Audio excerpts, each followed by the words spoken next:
Identify yourself, please. I'm Representative Susan Westrom. I have with me Senator Julie Denton and Senator, or Representative You're Julie jumping the Rocky gun. Adams. I just gave her a raise. I don't know how much detail you would like me to go into this bill. We have made some changes since last year. One thing we did last year that was different was we went before the Judiciary Committee. And I chose to do that because one thing I hate to see is unintended consequences. And sometimes people don't contact you and don't tell you what the unintended consequences are, no matter how much you ask and invite and beg them to let you know. So knowing that everybody hates to go before judiciary, which I'm one of those, I took our show on the road and we went before judiciary, and we actually found out there were some unintended consequences that we were able to remedy in the newly modified bill. They were nothing really huge, but it had to do with smoke flued tobacco, which this would have impacted them. Some of the members of the Judiciary Committee were afraid that people couldn't smoke in their barns. That's specifically identified in here as that's perfectly permissible.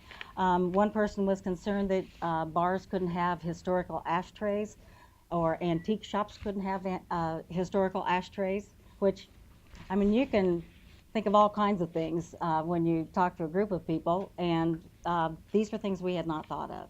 It's a personal choice if someone wants to smoke, and that's a choice I think they deserve to have.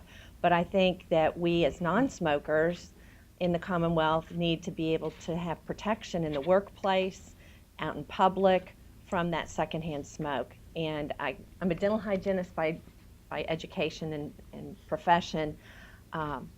I can remember going to a continuing education class on smoking and the effects on your body. And the comment has stayed with me that tobacco affects every system of your body, and not in a good way. It's detrimental to everything. And if people want to make that choice, that's fine if they want to smoke, but the rest of us should not have to suffer the effects of secondhand smoke. It's an issue that shows that Kentucky is making progress toward living healthier lives and opening up their economic development to new opportunities. And, you know, there's been some discounting of this bill as, you know, an eye roll, or is it really that important? And you know what, it is really important. And I think it's important for us to take this step instead of waiting for market forces to catch up. Because I personally take phone calls from, you know, a mom whose daughter wants to have her birthday party at the pizza place, and she can't because her daughter is an asthmatic. And I take calls from people who have worked in an office their whole lives and they've never smoked a cigarette and they have lung cancer. And these are calls that maybe some of us don't get because we haven't worked intimately on this issue.